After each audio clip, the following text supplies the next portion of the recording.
ሰበር ዜና የመካከለኛው ምስራቅ ውጥረት ድርድርና ጥቃትን ጎን ለጎን ማስኬዱን ቀጥለዋል። ዛሬም በተሰማ አዲስ መረጃ መሰረት አሜሪካ ኢራን ላይ አዲስ ጥቃት ፈጽማለች። በዝርዝር በቅድሚያ ይሰሙታል።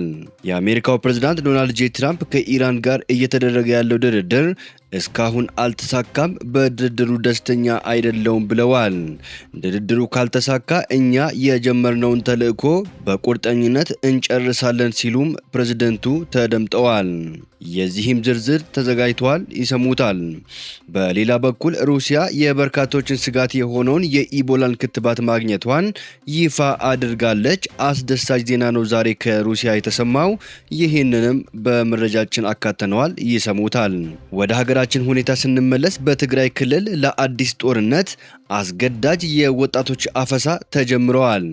አሳዛኝ መረጃ ነው። ይህንንም ይሰሙታል። ሁሉንም ከኛ ጋር ከቆዩ በዝርዝር የምትሰሙት ሰበር ዜና ነው። ሰላም ጤና ይስጥልኝ ውድ ተመልካቾቻችን፣ የሰዓቱን የተመረጡ አጫጭር ሰበር ዜናዎችን ይዤ ቀርብ ያለው አብራችሁን ቆዩ። በቀጣይ ፈጣንና እውነተኛ ሰበር መረጃዎችን በፍጥነት ለመከታተል ቻናሉን ሰብስክራይብ በማድረግ የደወል ምልክቷን በመጫን አሁኑኑ ቤተሰብ ይሁኑ። ይህንን ቪዲዮ ደግሞ ላይክ በማድረግ ቤተሰብነታችሁን አጠናክሩ። አሁን መረጃዎቹን በዝርዝር ወደ እናንተ የማደርሳቸው ይሆናል። እስከ መጨረሻው አብራችሁን ቆዩ።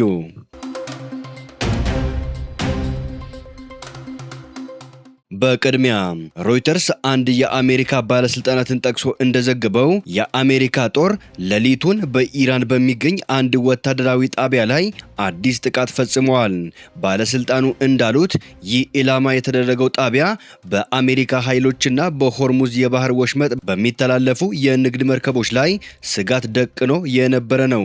ከአየር ጥቃቱ በተጨማሪ የአሜሪካ ጦር ተመሳሳይ ስጋት የደቀኑ በርካታ የኢራን ድሮኖችን በአየር ላይ አቋርጦ መምታቱንና ማውደሙን ባለስልጣኑ አረጋግጠዋል። የአሜሪካው ባለስልጣን ይህንን የገለጹት በኢራን ወደብ ከተማ ባንደር አባስ ምስራቃዊ ክፍል ከሌሊቱ 7 ሰዓት ተኩል ገደማ 3 ፍንዳታዎች መሰማታቸውን የሀገሪቱ ሚዲያዎች መዘገባቸውን ተከትሎ ነው። በአካባቢው የአየር መከላከያ ስርዓቶች ለደቂቃዎች ተኩስ ተከፍተው እንደነበረና ባለስልጣናት የድምጾቹን መነሻ ለማወቅ ክትትል እያደረጉ መሆኑን የኢራን ሚዲያዎች ማብራራታቸው ይታወሳል። ይህ ከዚህ ቀደም ያልተመዘገበው የአሜሪካ ጦር ጥቃት የተፈጸመው 3 ወር ያስቆጠረውን ጦርነት ለማቆም ድርድር እየተካሄደ ባለበት ወቅት ነው። ፌብሩዋሪ 28 በአሜሪካና እስራኤል ጥቃት የተጀመረው ይህ ጦርነት በሺዎች የሚቆጠሩ ሰዎችን ሕይወት የቀጠፈና የዓለም አቀፍ የነዳጅ ዋጋን በከፍተኛ ሁኔታ ያናረ ነው። ፕሬዝዳንት ዶናልድ ጄ ትራምፕ ረቡዕ ዕለት ቀደም ብሎ ኢራንና ኦማን የሆርሙዝ የባህር ወሽመጥ የንግድ መርከቦች ትራፊክን በጋራ ያስተዳድራሉ በሚል የኢራን መንግስታዊ ሚዲያ ያወጣውን የሰላም ስምምነት ዘገባ ውድቅ አድርገዋል። ፕሬዝዳንት ዶናልድ ጄ ትራምፕ የባህር መስመሩ ለማንኛውም አካል ክፍት ሆኖ እንደሚቀጥል አጽንኦት ሰጥተዋል። በሌላ በኩል አሜሪካ ሰኞ ዕለት በኢራን ላይ የመከላከያ ጥቃት ማካሄዷ የሚታወስ ሲሆን ኢራን በበኩሏ ድርጊቱን በሁለቱ ሀገራት መካከል ያለውን የተኩስ አቁም ስምምነት የጣሰ ነው ስትል ኮንነዋለች።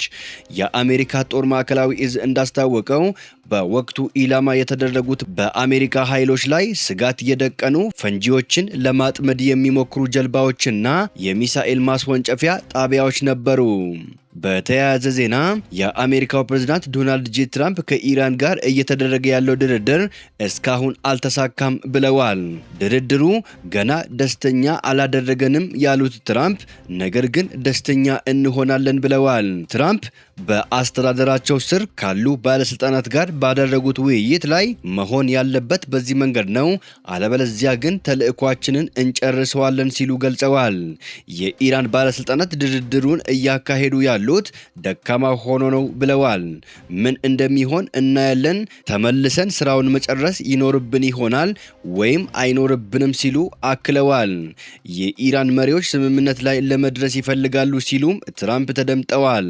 ኢራን ከአሜሪካ ጋር በምታደርገው ድርድር የመጀመሪያ ደረጃ ላይ የሚገኝ ይፋዊ ያልሆነ የመግባቢያ ሰነድ ማዕቀፍ ረቂቅ እንደደረሳት የአገሪቱ መገናኛ ብዙሃን ቢዘግቡም ዋይት ሃውስ ግን ይህንን ፍጹም ፈጠራ ሲል አስተባብለዋል። ዋይት ሃውስ ቃል አቀባይ ኦሊቪያ ዊልስ ፕሬዝዳንት ዶናልድ ጄ ትራምፕ እንደተናገሩት ድርድሩ እየተሻሻለ ነው፣ ፕሬዝዳንቱ ቀይ መስመሮቻቸውን በግልጽ አስምረዋል ብለዋል። የኢራን መገናኛ ብዙሃን እንደዘገቡት ከሆነ ኢራን በአንድ ወር ውስጥ በሆርሙዝ ወሽመጥ በኩል ያለውን የጉዞ መጠን ከጦርነቱ አስቀድሞ ወደ ነበረበት ትመልሳለች። በምላሹ አሜሪካ ወታደሮቿን ከኢራን ዙሪያ ታስወጣለች። በባህር ኃይሉ ላይ የጣለችውን ማዕቀብ ታነሳለች። የመርከቦችን ጉዞ ማስተዳደሪያ መንገድ የሚወሰነው በኢራንና በኦማን እንደሆነ ተገልጸዋል። ነገር ግን ፕሬዝዳንት ዶናልድ ጄ ትራምፕ ለአሜሪካ ሕዝብ የሚጠቅምና ኢራን መቼም ቢሆን ኒውክሌር መሳሪያ እንዳይኖራት የሚያግድ ስምምነት ብቻ ነው የሚቀበሉት ብለዋል። የኢራን ብሔራዊ ደህንነት ጠቅላይ ምክር ቤት የውጭ ጉዳይና የዓለም አቀፍ ደህንነት ምክትል ዳይሬክተር አሊ ባግሪ ቴህራን ከዋሽንግተን ጋር እያደረገችው ባለው ድርድር የዩራኒየም ጉዳይ በአጀንዳነት እንዳልቀረበ ተናግረዋል። በሆርሙዝ ወሽመጥ በኩል የሚያልፉ መርከቦችን በማስተዳደር ረገድ ኢራንና ኦማን ሚና እንዲኖራቸው እየተደራደሩ መሆኑን አረጋግጠዋል። በሆርሙዝ ወሽመጥ በኩል የማለፍ ሁኔታና አካሄድ የኢራን ጦርነት ከመጀመሩ በፊት ከነበረው ፈጽሞ የተለየ ይሆናል ብለዋል። ሁሉም ነጥቦች ላይ ካልተስማማን በስተቀር ስምምነት ላይ ደርሰናል ብለን አናምንም ሲሉም አክለዋል። ከትግራይ ወደ ተሰማው አሰቃቂ መረጃ ስንሸጋገር የትግራይ ዲሞክራሲያዊ ስምረት በትግራይ ክልል አዲስ ጦርነት ለመክፈት በማሰብ በወጣቶች ላይ እየተካሄደ ያለውን ሰፊ የግዳጅ ወታደራዊ ምልመላና አፈሳ አጥብቆ የሚያወግዝ መግለጫ አወጣ። ፓርቲው ይህ ድርጊት የፕሪቶሪያውን የሰላም ስምምነት የሚጥስ መሆኑን ገልጾ የፌዴራል መንግስትና ዓለም አቀፍ ማህበረሰብ አስቸኳይ ጣልቃ ገብነት እንዲያደርግ ጥሪ አቅርበዋል። ድርጅቱ ግንቦት 19 ቀን 2018 ዓ.ም ባወጣው መግለጫ እንዳመላከተው የትግራይ ህዝብ ካለፈው አውዳሚ ጦርነት ሞትና የኢኮኖሚ ውድቀት ገና ሙሉ በሙሉ ሳያገግም አንድ ኋላ ቀር ቡድን ወጣቱን ለሌላ ዙር የእልቂት ጦርነት እየማገደ ይገኛል። በመላው ትግራይ እየተካሄደ ባለው በዚህ አፈሳና የግዳጅ ምልመላ ጦርነት ይብቃን በማለት ተቃውሟቸውን ያሰሙ ወጣቶች በተለያዩ ወረዳዎች እየተደበደቡ እየታሰሩና ህይወታቸውን እያጡ መሆኑን ፓርቲው አጋልጠዋል። በግዴታ የተወሰዱት ወጣቶችም በማይታወቁ ማዕከላት ተዘግተው ጥብቅ ወታደራዊ ጥበቃ እየተደረገባቸው እንደሚገኝና የልጆቻቸውን መወሰድ የተቃወሙ እናቶችም ሳይቀሩ የድብደባና የእስር ሰለባ መሆናቸው በመግለጫው ተጠቅሰዋል። ስምረት ባወጣው መግለጫ በዚህ ህገወጥ የግዳጅ ምልመላ ላይ እየተሳተፉ ያሉ አካላት ከድርጊታቸው እንዲቆጠቡ አሳስበዋል። በማህበራዊ ሚዲያ ላይ በሚንቀሳቀሱ አክቲቪስቶችም ይህንን ድርጊት የማጋለጥ ትግላቸውን አጠናክረው እንዲቀጥሉ የጠየቀ ሲሆን በግዴታ የተወሰዱ ወጣቶችም ተደራጅተው መብታቸውንና የህዝባቸውን ጥቅም እንዲያስከብሩ ጥሪ አድርገዋል።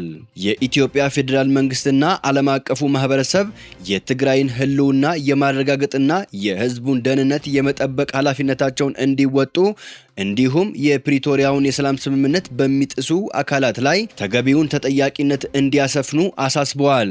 መግለጫው በመጨረሻም የወጣቶች አፈሳ የጸረ ህዝብ ኃይሎች መገለጫ ነው፣ እንዲሁም የሻዕቢያ ስርዓት በትግራይ እንዲደገም አንፈቅድም በሚል ጠንካራ መፈክሮች ተጠናቀዋል። ከሩሲያ ወደ ተሰማው አስደሳች መረጃ ስንሸጋገር ሩሲያ የበርካቶች ስጋት የሆነውን የኢቦላን ክትባት ማግኘቷን ይፋ አድርጋለች። ሩሲያ ለመጀመሪያ ጊዜ በኮንጎ ለተከሰተውና ዓለምን ለስጋት እየዳረገ ለሚገኘው አዲሱ ወረርሽኝ ኢቦላን የሚከላከል ክትባት ማግኘቷ ነው የተነገረው። የሩሲያ ሳይንቲስቶች በቅርብ ጊዜ በኢቦላ ቫይረስ ላይ አዲስ ክትባት ፈጥረዋል ተብለዋል።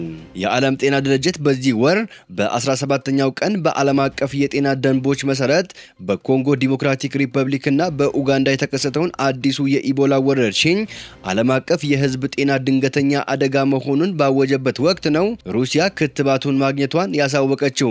በደቡብ አፍሪካ የሚገኘው የሩሲያ ኤምባሲ እንደገለጸው በሩሲያ የሚገኙ ሳይንቲስቶች በቅርብ ጊዜ በኢቦላ ቫይረስ ላይ አዲስ ክትባት ፈጥረዋል ብለዋል። የሩሲያ ጤና ሚኒስቴር ሚካኤል ሙራሽኮ እድገቱን አስታውቋል።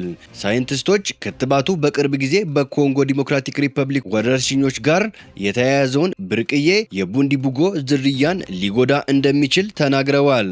የዓለም ጤና ድርጅት የዓለም አቀፍ ስጋት የህዝብ ጤና ድንገተኛ አደጋ መሆኑን ካወጀ በኋላ በቅርቡ የሲቪል አቪዬሽን ዋና ዳይሬክተር ለአየር መንገዶች መደበኛ የአሰራር ሂደት ተግባራዊ እያደረገ ባለበት ወቅት ከወደ ሞስኮ እንደዚህ አይነት ዜና መሰማቱ አስደሳች አድርጎታል።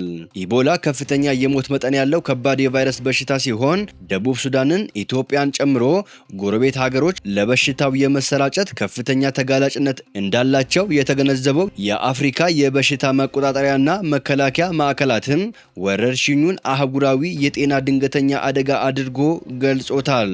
ውድ ተመልካቾቻችን የሰዓቱን የተመረጡ አጫጭር ሰበር ዜናዎች ወደ እናንተ ያደረስኳቸው ናቸው። ከሰዓታት በኋላ በሌላ ሰበር ዜናዎች እስከምንገናኝ በያላችሁበት የዓለም ዳርቻ ቸር ቆዩልን። ሰላም ለዓለማችን ይሆን።